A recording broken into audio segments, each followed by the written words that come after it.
جب لوگ پلٹ کے آ جاتے ہیں تو 2 فرشتے آتے ہیں، منکر نکیر ان کے نام ہیں، اور وہ اس کو بٹھا دیتے ہیں اور بٹھا کر کے اس سے 3 سوال پوچھتے ہیں۔ پہلا سوال یہ ہوتا ہے من ربک، تیرا رب کون ہے؟ اب کوئی مانے یا نہ مانے، رب تو سب کا اللہ ہی ہے۔ اگر کوئی انکار بھی کرے تو اس کے باوجود اس کا رب کون ہے؟ اس کا رب اللہ ہے۔ تو دنیا کے اوپر کوئی اقرار کرے یا انکار کرے، لیکن نفس الامر میں، حقیقت میں اس کا رب اللہ ہی ہے۔ یہ تو حقیقت ہے، یہ تو طے شدہ ہے۔ لیکن جو عقیدہ دنیا پہ رہا ہوگا وہی عقیدہ اس کے لہجے میں آئے گا۔ اگر اس نے عملاً، رویتاً، قولاً، فعلاً اپنے اللہ کو اپنا رب مانا، رب کہتے ہیں کسی چیز کی تربیت اس کی استعداد ذاتیہ کے مطابق کرنے والا رب کہلاتا ہے۔ وہ اللہ تعالیٰ جل شانہ ہم سب کا خالق بھی ہے، مالک بھی ہے، رازق بھی ہے، اور ہماری ضروریات کا وہ کفیل بھی ہے۔ وہ ہمارا رب ہے، اور صرف ہمارا رب ہی نہیں ہے، رب العالمین ہے، پورے جہانوں کا رب ہے، پوری کائنات کا رب ہے۔ خالق بھی سب کا وہی ہے اور رب بھی سب کا وہی ہے۔ جو اسے مانتا ہے اسے بھی رزق دیتا ہے، جو نہیں مانتا تو اس کے لیے بھی رزق کے دروازے بند نہیں کرتا۔ حضرت ابراہیم علیہ السلام کی عادت یہ تھی کہ جب تک کوئی مہمان نہیں آ جاتا تھا اتنی دیر تک کھانا نہیں کھاتے تھے۔ بھوک لگتی تو کوئی مہمان ڈھونڈتے تاکہ اس کے ساتھ بیٹھ کے کھانا کھاؤ۔ کھانا جتنا بھی مرغن اور جتنا بھی جو ہے وہ پرتکلف کیوں نہ ہو، اگر مہمان کے ساتھ کھایا جائے گا تو اس کا قیامت کے دن کوئی حساب نہیں ہوگا۔ تو مہمان کے ساتھ وہ کھانا کھایا کرتے تھے۔ مہمان اللہ کی رحمت ہوتا ہے۔ اچھا، وہ ایک دن مہمان ڈھونڈنے نکلے تو ایک بوڑھا شخص ملا تو اسے اپنے ساتھ گھر میں لے آئے، بٹھایا دسترخوان پہ۔ جب کھانے کا وقت آیا تو کہا کہ اللہ کے نام سے شروع کرو۔ اس نے کہا میں تو اللہ کا نام نہیں لوں گا، میں تو بتوں کا پجاری ہوں، بتوں کو پوجنے والا ہوں۔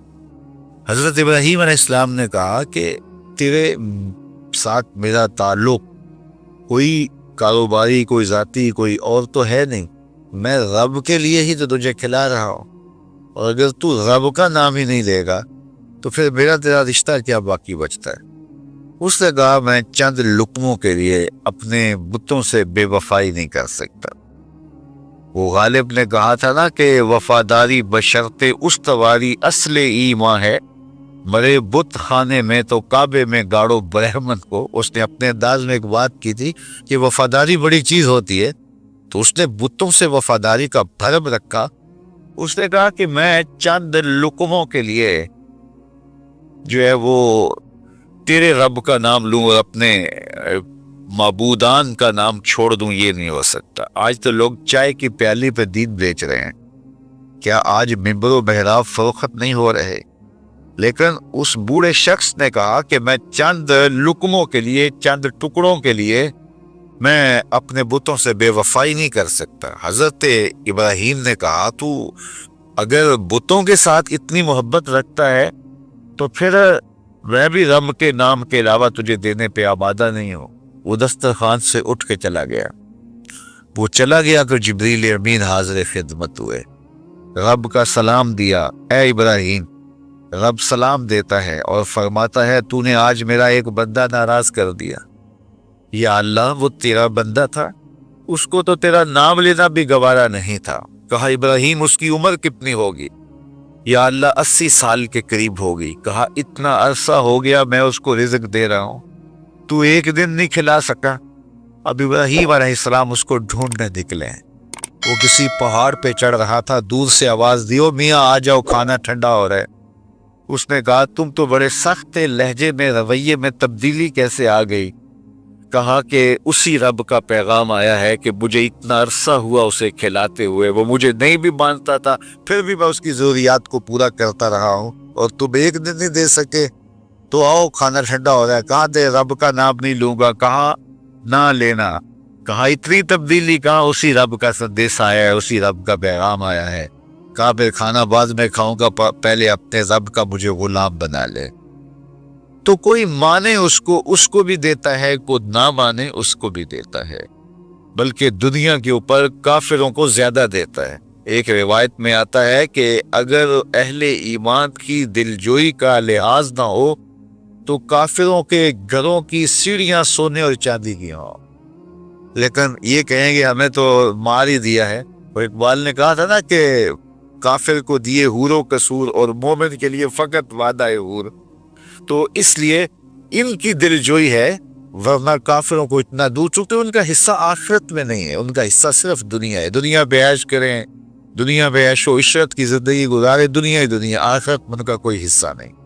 اور مومن کا آخرت میں حصہ ہے، اور دنیا کے اوپر جو تکلیفیں آتی ہیں ان تکلیفوں کا بدلہ اس کو قیامت کے دن دیا جائے گا۔ بلکہ صحیح حدیث میں آتا ہے کہ جب اہل بلا کو ان پر آنے والی مصیبتوں کا صلہ دیا جائے گا تو لوگ آرزو کریں گے کاش ہمارے بدن کو لوہے کی کینچیوں سے کاٹ دیا ہوتا، اور دنیا کے اوپر ہمیں بھی تکلیفیں، اذیتیں، آلام و مصائب آئے ہوتے۔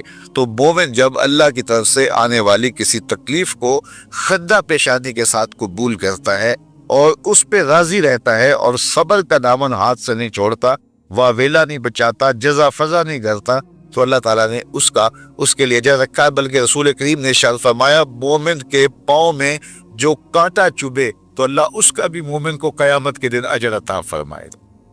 تو مومن کی زندگی جو ہے وہ بڑی خوبصورت زندگی ہے۔ تو دنیا کے اوپر جو اسے مانتا ہے اللہ اسے بھی عطا کرتا ہے، جو اس کا انکار کرتا ہے اللہ اسے بھی عطا کرتا ہے، اس لیے کہ اس کی شان ہے کہ وہ رب ہے اور وہ سب کا لحاظ کرتا ہے اور سب کی ضروریات کو پورا کرتا ہے۔ پھر ہر شخص کی ضروریات الگ الگ ہے، میری ضرورت الگ ہے، آپ کی کوئی اور ضرورت ہوگی، اور سب کی ضرورت کا اس نے لحاظ رکھا ہوا ہے۔ پھر بہائم کی، چوپایوں کی، حشرات الارض کی، پرندوں کی مختلف ضروریات ہے۔ اڑنے والوں پرندوں کی ضروریات الگ ہے، پانی کے جانوروں کی ضروریات الگ ہیں، اس طرح حشرات الارض کی ضروریات الگ ہیں، اور درندوں کی ضروریات الگ ہیں۔ یہاں تو ہم ایک آدھ کلو گوشت ہو تو گھر کے سارے افراد اس سے گزارا کر لیتے ہیں، لیکن شیر کو اور چیتے کو جو ہے وہ منوں کے حساب سے روزانہ چاہیے، رب ان کو روزانہ فراہم کرتا ہے۔ یہ پنساری کے پاس جائیں، اگر آپ کو ڈاکٹر یا حکیم لکھ دے کہ یہ آپ کو خالص سچے موتی چاہیے، اس کی کوئی چیز آپ کو بنا کے دیں گے تو آپ ہزاروں لاکھوں روپے خرچ کرتے ہیں، پھر بھی بعض کا اعتماد نہیں ہوتا کہ یہ بالکل 1 نمبر ہے یا 2 نمبر۔ تو رتی ماشی اور تولوں کے اندر آپ ان کو خریدتے ہیں، اور وہ بھی آپ کو گمان ہوتا ہے کہ پتہ نہیں خالص ہیں یا ناخالص، لیکن دنیا کے اوپر لاکھوں کروڑوں پرندے پائے جاتے ہیں، جانور پائے جاتے ہیں ہنس، اور وہ کھاتا ہی سچے موتی ہے۔ صبح کو بھی، شام کو بھی، دوپہر کو بھی اللہ سب کو پیٹ بھر کے کھانے کے لیے عطا فرماتا ہے۔ تو جس کی جو ضرورت ہے وہ رب ہے، اس ضرورت کو پورا کرتا ہے۔ تو ہم اگر اللہ تعالیٰ کو رب مان لیں حقیقی معنوں کے اندر، تو ہماری زندگی کی پریشانیاں، ہماری زندگی کے دکھ مٹ جاتے ہیں۔ مصیبتیں اس وقت آتی ہیں اور اس وقت پریشانی لگی رہتی ہے، دھڑکا لگا رہتا ہے کہ جب انسان جو ہے وہ سمجھتا ہے کہ میں ہی جو ہے وہ کچھ کرنے والا ہوں۔ وَمَا مِن دَابَّةٍ فِي الْأَرْضِ إِلَّا عَلَى اللَّهِ رِزْقُهَا، زمین پر چلنے والی، رینگنے والی کوئی چیز نہیں جس کا رزق اللہ کے ذمہ کرب پہ نہ ہو۔ تو جب انسان اس عقیدے کو اپنی روح میں، اپنے باطن میں اتار لیتا ہے تو پھر اس کی زندگی سوکھی ہو جاتی ہے کہ وہ میرا خالق بھی ہے اور وہ میرا رب بھی ہے۔ اور یہ یقین انسان کی زندگی کے اندر اعتماد، روشنیاں اور توکل بھر دیتا ہے۔ بلکہ ایک حدیث میں آیا کہ جس طرح توکل کرنے کا حق ہے اگر وہ تم ادا کرو تو اللہ تمہیں ایسے رزق عطا فرمائے جس طرح پرندوں کو عطا فرماتا ہے۔ وہ جب صبح نکلتے ہیں تو ان کے پیٹ خالی ہوتے ہیں اور انہیں پتہ نہیں ہوتا کہ کہاں سے رزق مل رہا ہے، اور جب وہ شام کو آتے ہیں تو ان کا پیٹ بھرا ہوا ہوتا ہے۔ بات توکل، پچھی اڑ دے خرچ نہ پلے زیرا ہو، سلطان بہو فرماتے ہیں کہ انہیں کوئی نہیں پتا ہوتا کہ فلاں جگہ پہ جانا ہے، لیکن کبھی ایسا نہیں ہوا کہ وہ بھوک سے مر گئے ہوں اور انہیں کچھ ملا نہ ہو، تو وہ خالی پیٹ کبھی نہیں آتے. وہ اللہ تعالیٰ ان کو رزق نصیب فرماتا ہے، وہ سب کا رب ہے. تو اگر ہم اپنے رویے سے، اپنے عمل سے، اپنے عقیدے سے واقعی اللہ کو رب مانتے ہیں، تو پھر قبر میں جب سوال ہوگا من ربوں کا، تیرا رب کون ہے، تو پھر کبھی بھی جواب دیتے جھجک محسوس نہیں ہوگی. بندہ عرض کرے گا رب اللہ، میرا رب اللہ ہے اور میں اسی کو اپنا رب مانتا ہوں. میری ضروریات کی کفالت بھی اسی کے ذمہ کرب پہ، اور میرا تیقن، میرا یقین کہ وہ میرا رب ہے. یہ پہلا سوال ہوگا. دوسرا سوال قبر میں ہوگا، اور وہ یہ ہوگا کہ ما دینوں کا، تیرا دین کون سا ہے. مختلف ادیان دنیا کے اوپر موجود ہیں، لیکن اسلام کے بعد اب کسی اور دین کو قبول نہیں کیا جائے گا. ارشاد فرمایا کہ اللہ تعالیٰ اسلام کے علاوہ کسی اور دین کو قبول نہیں کرے گا. تو یہ اگر میں اپنے عمل سے، اپنے رویے سے، اپنے طرز زندگی سے، اپنے انداز معاشرت سے اسلام کو اپنے اوپر غالب کر لیا، تو پھر قبر میں جواب دیتے ہوئے کوئی جھجک محسوس نہیں ہوگی. بندہ عرض کرے گا کہ دینی الاسلام، میرا دین اسلام ہے، میرا طرز زندگی، میرا انداز معاشرت، میرا سبھی کچھ اسلام کی مطابقت میں تھا، اور میں اسی کو اپنا دین مانتا ہوں. صرف زبان سے نہیں، اپنے رویے سے بھی، اپنے طرز زندگی سے بھی، اپنے انداز معاشرت سے بھی. تو یہ جو ہم اسلام کے دائرے میں داخل ہوتے ہیں اور ہم اپنے دین کو اسلام قرار دیتے ہیں، تو دین انسان کی زندگی کے تمام شعبوں پر حاوی ہوتا ہے، اور اس کا طرز زندگی، اس کا انداز معاشرت اس کی مطابقت میں ہونا چاہیے. تو قبر میں یہ سوال پوچھا جائے گا کہ تیرا دین کیا ہے، باوجود کہ اللہ تعالیٰ جل شانہ کو پتہ ہے کہ اس کا دین کیا تھا، اللہ کو پتہ ہے کہ یہ کس کو رب مانتا تھا، لیکن قبر میں یہ سارا سلسلہ ہوگا. اور صحیح حدیث کے اندر ان سوالوں کا تذکرہ آیا ہے. یہ سوال پوچھے جائیں گے کہ تیرا دین کیا ہے. اب اس نے اگر اپنا طرز زندگی، اپنا انداز معاشرت اسلام کی مطابقت میں رکھا ہوگا، اور دین کو اس نے دین سمجھا ہوگا، اسلام کو ہی اپنا دین، عملاً، رویتاً، ہر خوشی غمی کے موقع پہ اس نے اسلام کو ہی ترجیح دی ہوگی، تو پھر اس کو کوئی جھجک نہیں ہوگی جواب دیتے ہوئے کہ میرا دین اسلام ہے. میرے شب و روز، میری زندگی کے نشیب و فراز، میری زندگی کی گوشہ جو ہے وہ اسلام کی مطابقت میں گزرتا تھا. تو پھر وہ سیدھا جواب دے گا دینی الاسلام. اس لیے ہمیں اس سوال کی تیاری بھی کرنی چاہیے کہ ہماری نجی زندگی ہو یا ہماری اجتماعی زندگی ہو، ہماری گھریلو زندگی ہو یا ہماری معاشرتی زندگی ہو، ہماری ذاتی زندگی ہو یا ہماری سیاسی زندگی ہو، ہماری جس طرح کی بھی زندگی کے جو بھی شعبہ جاتا ہے، سب میں ہم دین کو غالب کریں. ہم صرف مسلح کے مسلمان نہ بنیں کہ 5 نمازیں پڑھ لیں اور ہم کہتے ہیں مسلمان ہیں، روزے رکھ لیے، تراویح پڑھ لی، اور ہم نے جو ہے وہ زکوٰۃ دے دی اور حج کر لیا، اس سے ہم مطمئن ہو گئے کہ ہم مسلمان ہیں. اسلام ایک مکمل اور اکمل اور کامل ضابطہ حیات ہے. اپنے ماننے والوں کو زندگی گزارنے کا پورا اسلوب اور مکمل کامل رہنمائی دیتا ہے. ہم نے ہمسایوں کے ساتھ سلوک کیسے کرنا ہے، یہ ہمیں اسلام بتاتا ہے. ہم نے بیوی کے ساتھ سلوک کیا کرنا ہے، یہ ہمیں اسلام بتاتا ہے. اولاد کی تربیت کیسے کرنی ہے، اسلام کی واضح تعلیمات ہے.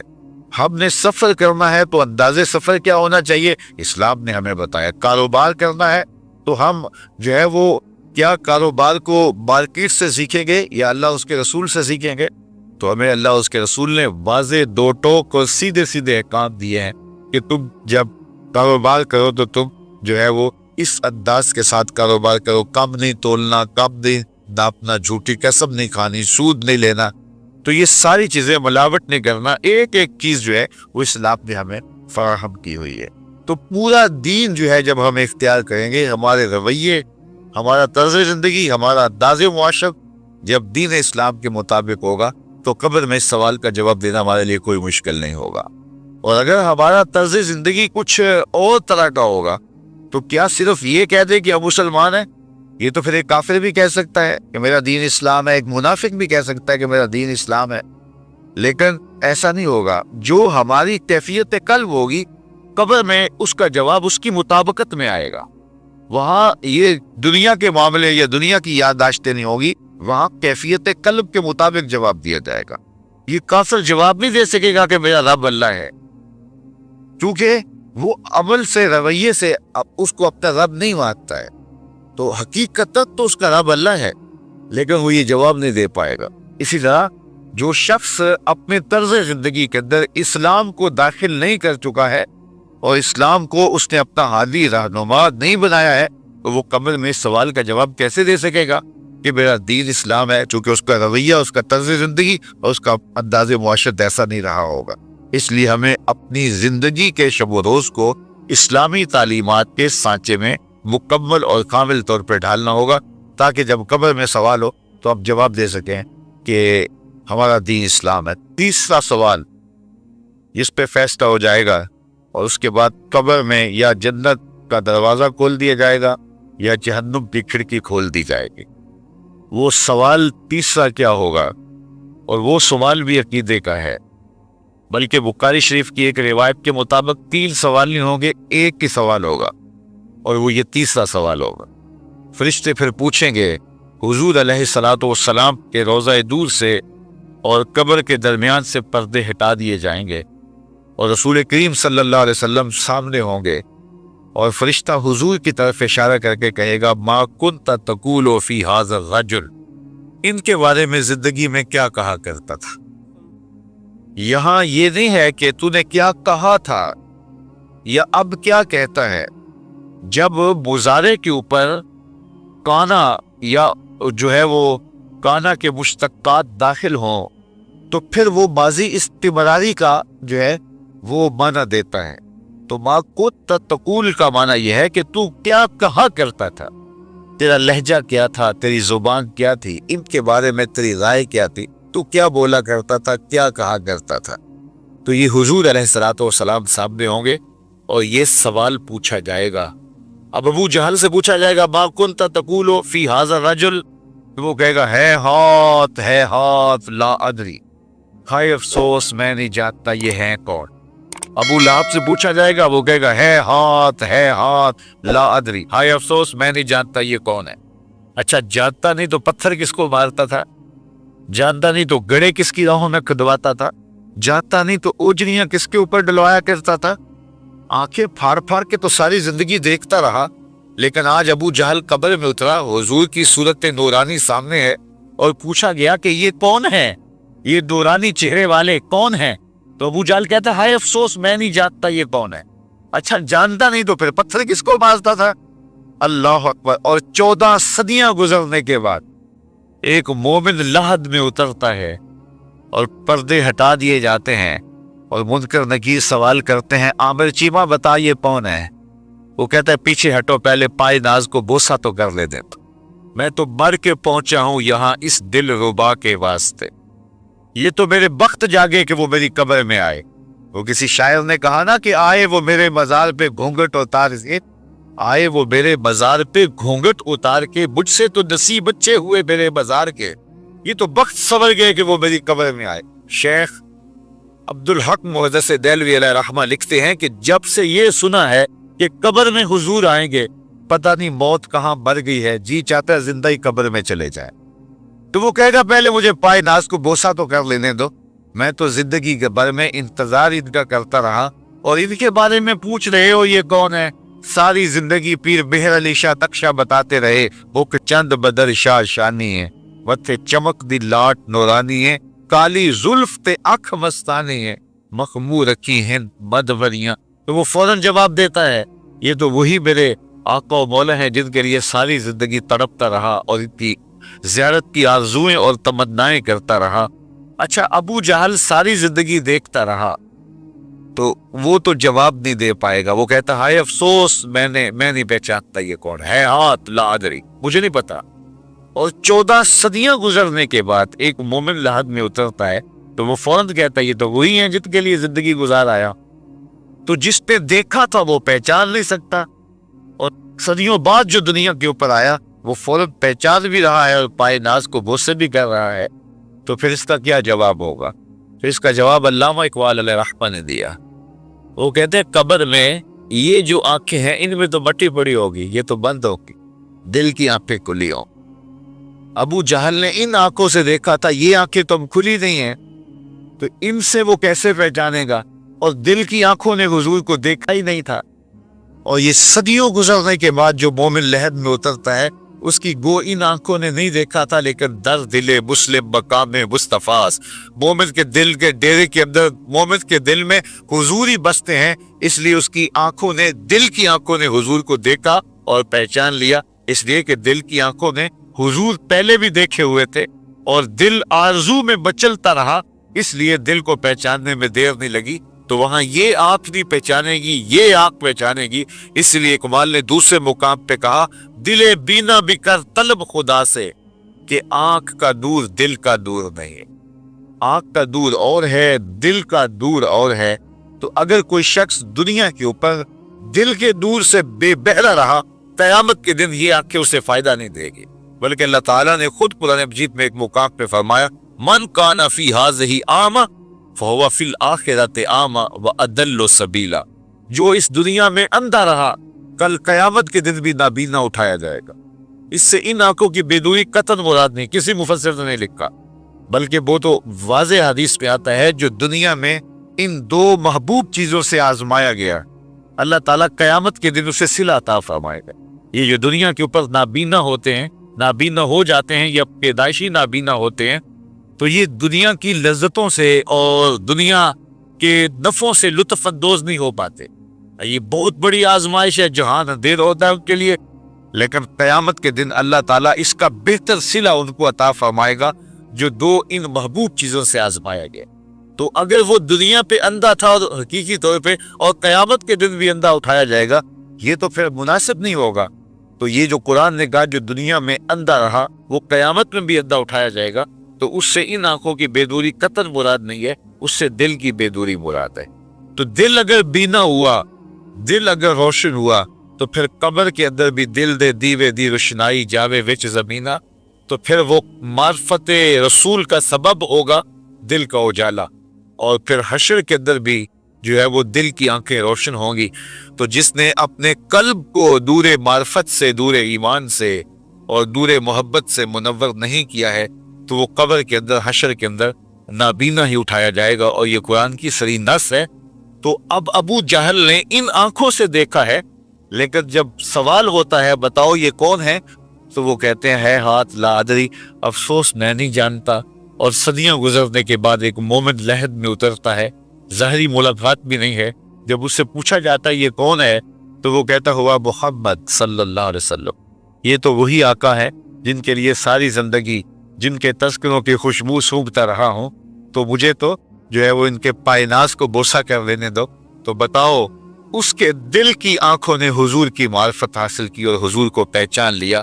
تو دل بینا بھی کر طلب خدا سے کہ آنکھ کا دور دل کا دور نہیں.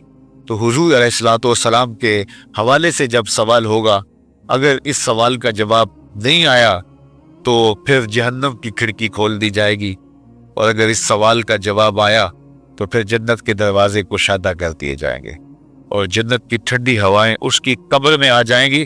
بلکہ حدیث میں آتا اسے کہا جائے گا کہ نم کنو متل عروس، ایسے سو جا جس طرح دلہن سوتی ہے. اور وہاں سے لے کر کے حشر تک کا سفر جو ہے اس کے لیے بہت لمبا سفر نہیں ہوگا. وہ ایسے ہوگا کہ جو ہے وہ ایک خوبرو کے گلے سے ہار گرے گا اور وہ موتی ٹوٹ کے گر جائیں گے اور وہ اس کو چننے میں مصروف ہو جائے گا. ابھی سارے موتی چن نہیں پائے گا کہ قیامت آ جائے گی. یہ مومن کے لیے اللہ نے آسانی رکھی، 50,000 سال کا دن ہوگا یوم محشر. لیکن جو مومن ہوگا اس کے لیے حشر کا اتنا بڑا دن ایسے ہوگا جتنا عصر کا وقت ہوتا ہے. تو اتنے تھوڑے وقت میں اس کے لیے گزر کے آئے گا. تو یہ 3 سوال قبر میں پوچھے جانے ہیں، ہر شخص سے پوچھے جانے ہیں، مومن سے بھی پوچھے جانے ہیں اور کافر سے بھی اور منافق سے بھی.